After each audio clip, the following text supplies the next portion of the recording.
பிரசுத்த நாமத்திற்கு மகிமை உண்டாவதாக. இந்த காலை வேளையிலே உங்கள் அனைவரையும் ஆண்டவராகிய இயேசு கிறிஸ்துவின் இன்ப நாமத்தில் உங்களை அன்போடு வாழ்த்தி வரவேற்கிறேன். விண்துளிகள் வாயிலாக இந்த நாளில் சந்திப்பதிலே மிகுந்த மகிழ்ச்சி அடைகிறேன். நியாயாதிபதிகள் 16ஆம் அதிகாரம் 28 வாசிக்கிறோம்.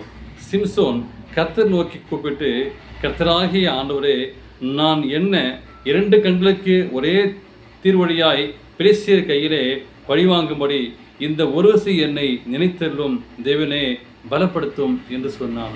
இந்த நாளின் செய்தியாக ஒரு விசை மாத்திரம் என்று சொல்லி நாம் படிக்கிறோம். சிம்சோனுடைய வாழ்க்கையிலே உதாரணமாக நாம் படிக்கின்ற போது அங்கே வேதாகமத்திலே அங்கே சிம்சோன் அங்கே ஜெபித்ததாக நாம் வாசிக்கிறோம். சிம்சோன் 2 முறை அங்கே ஜெபித்ததாக கொடுக்கப்பட்டது. தன்னுடைய அசாத்திய வல்லமையை தருபவர் தேவனே என்பதை அங்கே சிம்சோன் அங்கே அறிந்திருந்தான், சிம்சோன் உணர்ந்திருந்தான் என்பது வேதவசத்து மூலமாய் நமக்கு தெளிவுபடுத்துகிறது. மீண்டும் மீண்டுமாய் அவன் தேவனை தமது வல்லமையால் சிம்சோன் தன்னுடைய பிரச்சனைகளை தீர்த்த போதிலும் சிம்சோன் மீண்டும் மீண்டும் அங்கே அவன் பிரச்சனையை அவன் மாட்டிக்கொண்டே இருந்தான். தேவனுடைய மக்களை நிர்வாக செய்து இஸ்ரவேலுடைய அங்கே இராணுவத்தை நடத்துவதற்கு பதிலாக தன் சொந்த பிரச்சனைக்காக அங்கே பழிவாங்கும் தருணத்திலே இருந்தான். அங்கே தேவன் தனக்கு செய்த பலத்தை அங்கே பயன்படுத்தினான். சிம்சோன் பெலிஸ்திய பெண்களால் அவன் இழுக்கப்பட்டான். இன்றைக்கு அநேகருடைய வாழ்க்கை, அநேகருடைய வாலிபனுடைய வாழ்க்கை, அநேகர் இன்னைக்கு விழுந்து போகின்ற ஒரு காரியம், பெண்களால் விழுந்து போகிறார்கள். பெலிஸ்திய பெண்களால் இழுக்கப்பட்ட சிம்சோன் திருநாளுடைய அதிக நேரம் அங்கே செலவிட்டான். இதை பார்த்துக்கொண்டு அநேக பிள்ளைகள் யாரோடு நீங்கள் செலவு செய்து கொண்டீர்கள், உங்கள் வாழ்க்கையிலே வீழ்ந்து போவதற்கு காரணம் அநேக பெண்களாக இருக்கிறார்கள். சிம்சோனுடைய வாழ்க்கை அப்படிதான் இருந்தது.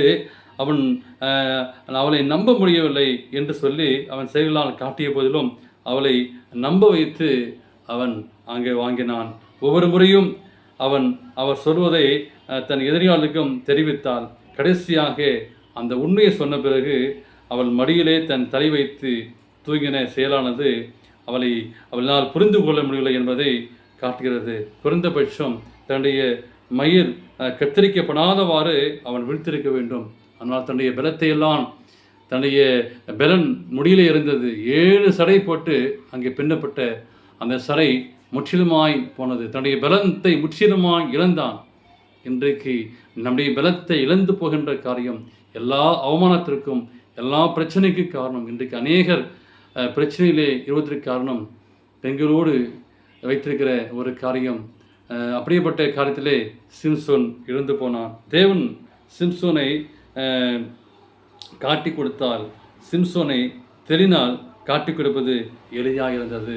ஆனால் அங்கே அவளுக்கு முடி வளர்ந்தது, அவருடைய பலம் திரும்பி வந்தது என்று வேதம் அந்த முடியை வெட்டுவதற்கு பெலிஸ்தியர் அங்கே முயற்சி எடுக்கவில்லை என்பது ஆச்சரியமாக இருந்தது.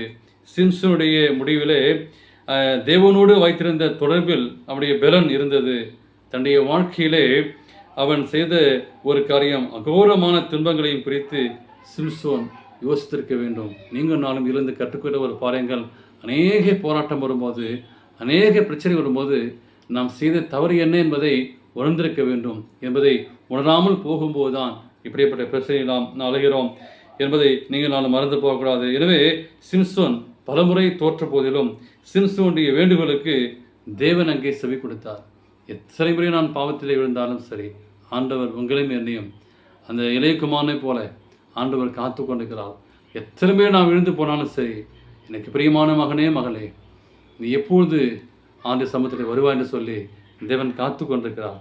இந்த ஒரு விஷயம் மாத்திரம் என்று சொல்லி அங்கே கேட்கிறார் பாருங்கள். அங்கே இந்த ஒரு விஷயம் மாத்திரம் நினைத்தருளும் தேவனே, பலப்படுத்தும் என்று சொல்லி அங்கே சிம்சோன் சொன்னது போல ஒருவேளை உங்களுடைய வாழ்க்கையிலே நீங்கள் விழுந்து போயிருக்கலாம். ஆண்டு சமூகத்திலே இன்று காலையிலே கேளுங்கள், இந்த ஒரு விஷயம் மாத்திரம் ஆண்டவரே, இந்த ஒரு விஷயம் மாத்திரம் நினைத்தருளும் சொல்லி இந்த காலையிலே ஒப்புக்கொடுங்கள்.